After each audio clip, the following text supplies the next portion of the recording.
It's Word of the Day on the Empathic Mastery Show. Welcome. I'm your host, Jennifer Moore, and I'm so glad you're here. Word of the Day episodes are short and sweet. I offer my perspective as a mentor, teacher, and healer for other highly sensitive and empathic women. I take one concept and unpack it for you. Then, I ask questions to help you find your truth. So, without any further ado, let's talk about today's word. Today's word is empathy. I've had some amazing conversations about the distinction between empathy and sympathy. When it comes to being emotionally available, I've been thinking about how important it can be to land on the side of sympathy as opposed to the side of empathy. So I'll talk a little bit about my perception of these two words and the differences between them. The conventional definition of empathy is imagined or vicarious experience of the feelings, thoughts, or attitudes of another. Imagined or vicarious experiencing of the feelings, thoughts, or attitudes of another. A conventional definition of sympathy is the act of commiserating and expressing compassion or sorrow for someone about something. Whereas, so for the sake of this episode, I am speaking about empathy from the perspective of an empath. I'm defining empathy as the ability to put ourselves in someone else's shoes and literally, not vicariously or imagined, but literally feel what they are going through.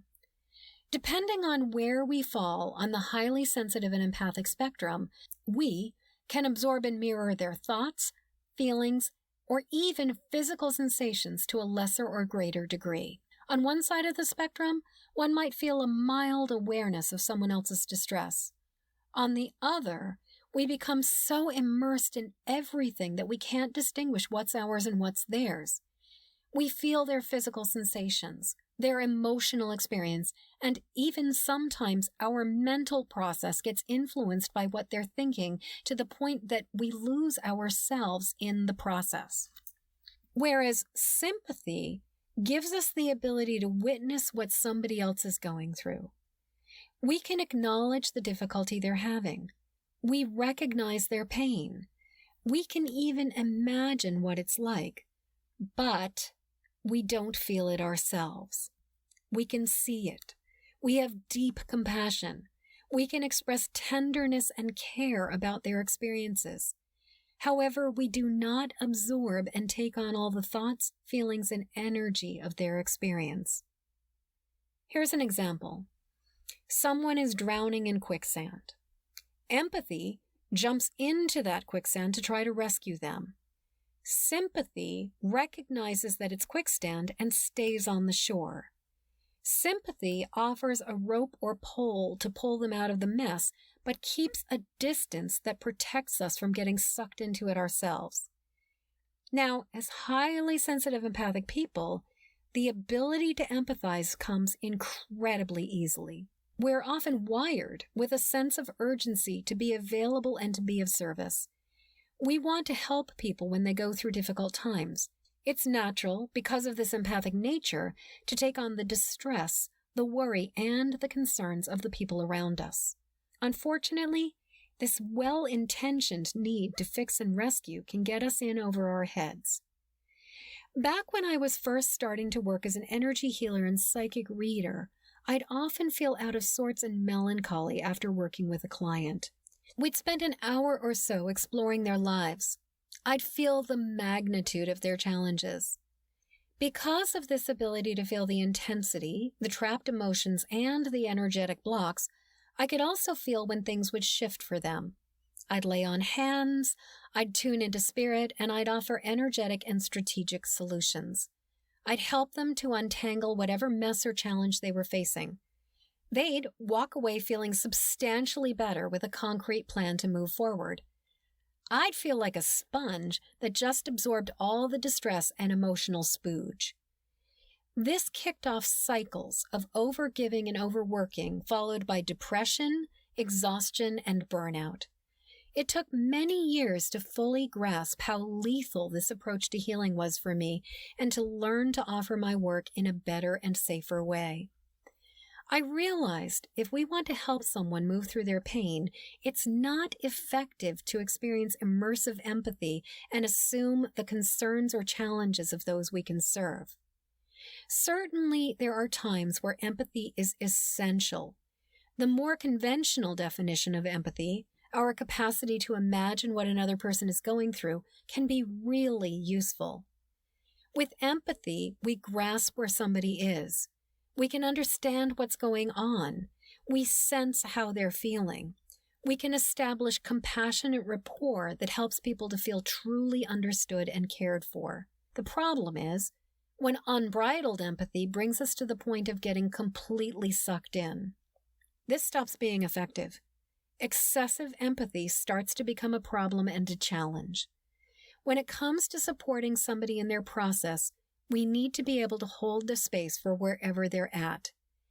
This is a capacity to be present as they move through whatever they're processing without our absorbed distress amplifying their problems. To be a good facilitator, we cannot afford to get sucked in so deeply that we get triggered and have to focus on our own needs. We cannot lead another person out of their quagmire if we're struggling to keep our nose out of the quicksand ourselves. In my experience, learning to navigate the distinction between empathy and sympathy was a process. Like many empathic healers and lightworkers, I first learned to do my work by merging with people, feeling their stuff, and transmuting it. At first, I believed that climbing into the mess with people was a strength and a virtue. There's the saying, God protects drunks, fools, and children. Though I was never much of a drunk, sugar was really much more my drug of choice. I definitely qualified as young and naive. All I can say is, I look back at the way I approached numerous situations during my days as a baby healer, and I cringe. I'm deeply grateful and beyond amazed that the biggest casualty in this equation was me during those early years. But at a certain point I realized, no, I really need to stop jumping into the quicksand with everyone. I'm exhausted. I'm overwhelmed.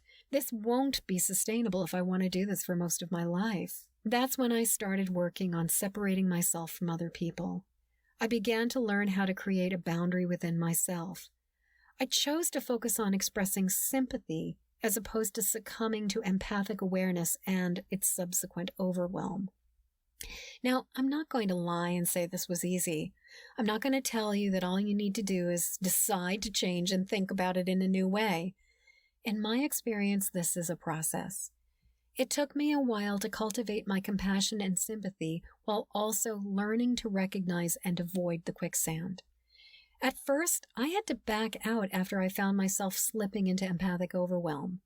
It took time to learn to not go there in the first place. This shift is part of what the Empathic Mastery System is all about. Over the last 3 decades of doing this work, I discovered the first step, to recognize what was mine and what wasn't mine. Initially, this meant being able to identify when I'd fallen into someone's pit of despair.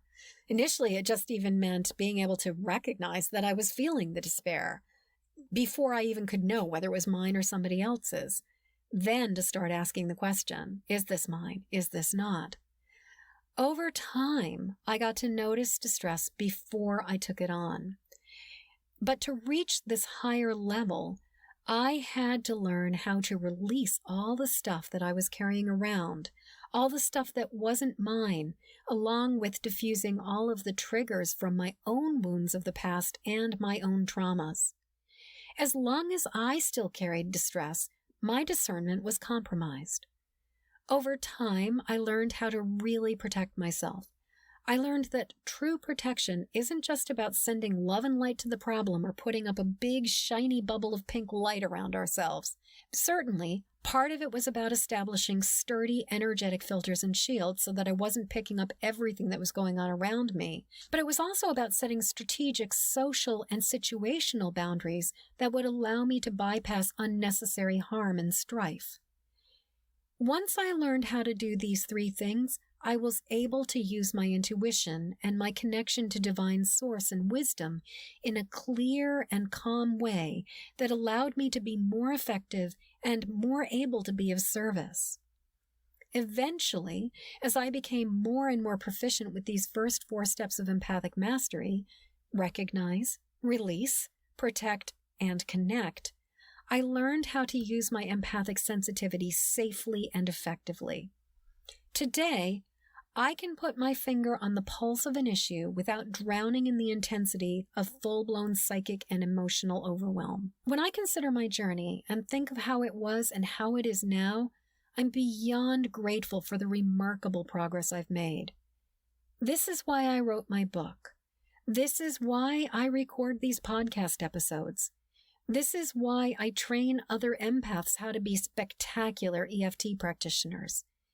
This is what pulls me out of bed and gets me to plunk my butt in front of my laptop regularly. And this is what I wish for you too. So my question to you right now is, when it comes to other people going through a really difficult time, do you tend to experience empathy to the extent that you absorb their energy, or do you access sympathy?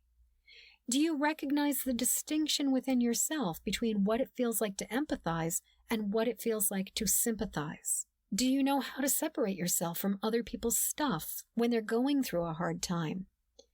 Do you have strategies for when you start noticing that you're going down the rabbit hole into their feelings? Do you have ways to pull yourself back out so that you are able to stand on the shore and not drown in the quicksand with them? I would love to hear what you have to say about all of this. Please drop a comment or send me a message. And until next word of the day, I am wishing you peace, I am wishing you ease, and I am wishing you the ability to sympathize and also to recognize when empathy won't serve you best.